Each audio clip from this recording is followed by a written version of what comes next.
Now we're going to shoot one of the more evil of all the sacred cows. Evil for most people. Get out of debt. And a lot of people are saying, cut up your credit cards.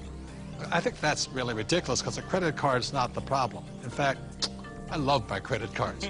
I don't know how anybody could get along today without a credit card. But the credit card isn't the problem. Its lack of financial education is the problem.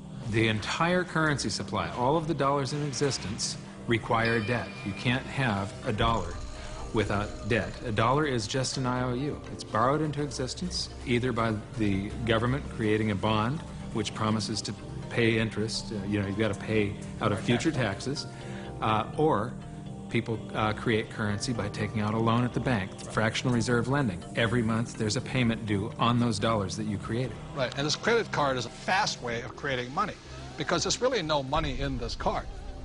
See, let's say I go to the store, there's no money in it, and I charge $100. Like magic, $100 is created and it flows into the economy. That's why debt is good. But when you abuse this, that's when we get in trouble. So I think, Mr. Rodney here, you see the horror stories of bad debt, don't you? Yeah, I've seen people walk into my office that make $150,000 a year, but they have $250,000 in credit card debt. Let's face it, we live in a credit society, and you do have to have credit. And we have to learn how to survive and thrive in our credit economy that we are. But, people are walking in, and they have this bad debt. They're asking, what do we do with it? Well, number one, you try to pay off the bad debt so you can invest in good debt, which would be real estate. And we love debt, don't we? Yeah, we have a lot of debt.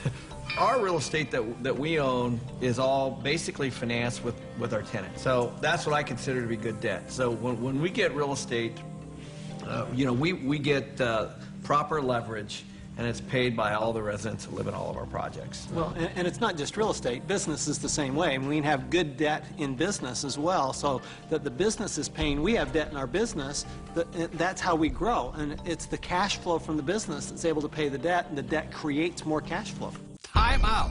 Capital gains versus cash flow. See, in my opinion, 90% of the people invest for capital gains. That's why they say, well, my stock price went up or my house went up in value. That's capital gains. People like myself understand cash flow. In other words, I want a steady paycheck every single month.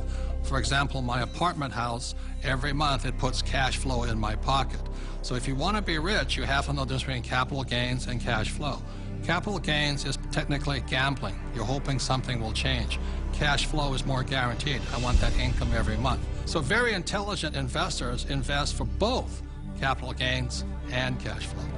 People say, I like real estate. I don't really like real estate. I just love debt because it's so easy to get a loan on real estate, right? Well, here, I like the analogy that you use sometimes. Say if you put $1 million of cash into a mutual fund, you get whatever you get paid.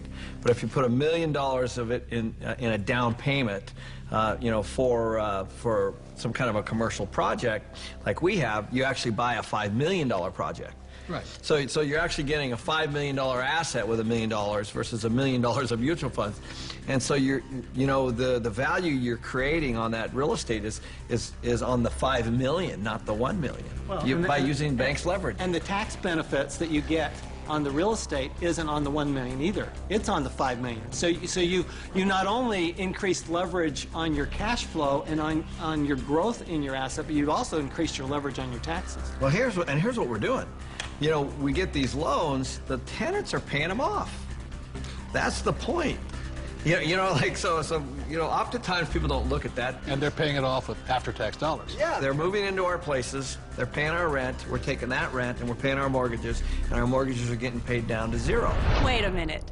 Ken's talking about these million-dollar deals. Let me tell you how I started. I'm somebody that knew absolutely nothing about money or financing or investing, and I began investing with a little 2-bedroom, 1-bath house, and this was back in 1989. The house cost me $45,000. I had to put down $5,000, of which I didn't have, and I had a mortgage or good debt of $40,000. And the reason it was good debt is because every month I would collect the rent, I would pay the expenses, I would pay my mortgage payment, and at the end of the month, I had a positive cash flow of $25. Now, It wasn't a lot, but it was a start. And from there I learned, and I did my next investment and my next investment. So it was good debt because that debt put money in my pocket every single month. Just if people understood that there is such a thing as good debt, because I don't know how many people I talk to, but when I talk about debt, oh man, debt is the dirtiest word in the world. That's the four-letter word, debt. Because they're not educated, no, that's why. And people are raised, and I was raised to get out of debt. You see, this is the thing. You go to a bank, and the banker will sell you mutual funds. But ask them if they will loan you money to buy those mutual funds. The answer is no. But if we go in and we say, we want to buy real estate, oh, how much do you want? It's because there's collateral. Yes. They actually have something physical. That's it. Yeah, they'll sell you mutual funds, but they won't lend you money on mutual funds. That should tell you something. That should be a quick indicator. Dear God, what are you trying to tell me? You know, and the other part about it is, too, is that borrowed money for real estate, is that after tax, pre-tax, or no tax? It's no tax. Anytime you're borrowing money, there's no tax on that money. You can use that cash. It's not taxable at all. So if somebody wants to borrow $1 million or save $1 million, it'll probably take them $2 million to save the million because tax is going to take 50% of it. Right. But I just go straight in and borrow $1 million, which they give us. It's great money. I love my banker. I'm not saying bankers are bad. They're fabulous because they give us the money. All they want is their interest. We keep all the appreciation, depreciation, amortization. We keep all of it. They're the best partners of all. So I'm not anti-bank and I'm not anti-debt. I'm anti-lack of financial education because there's good debt and there's bad debt. Your rich dad was a tough, tough, tough mentor. But, you know, I think some of the greatest mentors are tough because a really great mentor will push you to go beyond where you think you can go. And that's some of my best mentors. That's what they've done for me. Yeah, and I didn't always listen to my rich dad. I still remember I did the real estate course, you know, and I went running out in Honolulu, and I found this condo, and it was for $64,000, and it didn't cash flow. So I went to see my rich dad, and I said, but it's going to go up in value. In other words, capital gains. He says, never buy anything that goes up. It must cash flow. And I said, no, no, no, it's going to go up. And we argued and argued and argued. And this is what he said to me. He says, if you start investing for capital gains, someday you will lose big time. So I let that condo go. I didn't pay $64,000. Today it's probably worth $300,000, but I learned a lesson from my coach, my rich dad. If I had gotten into the habit of buying for capital gains, either the price of stocks going up or real estate going up, I might have been wiped out in this crisis. So that's why a coach and a mentor keeps you onto your plan.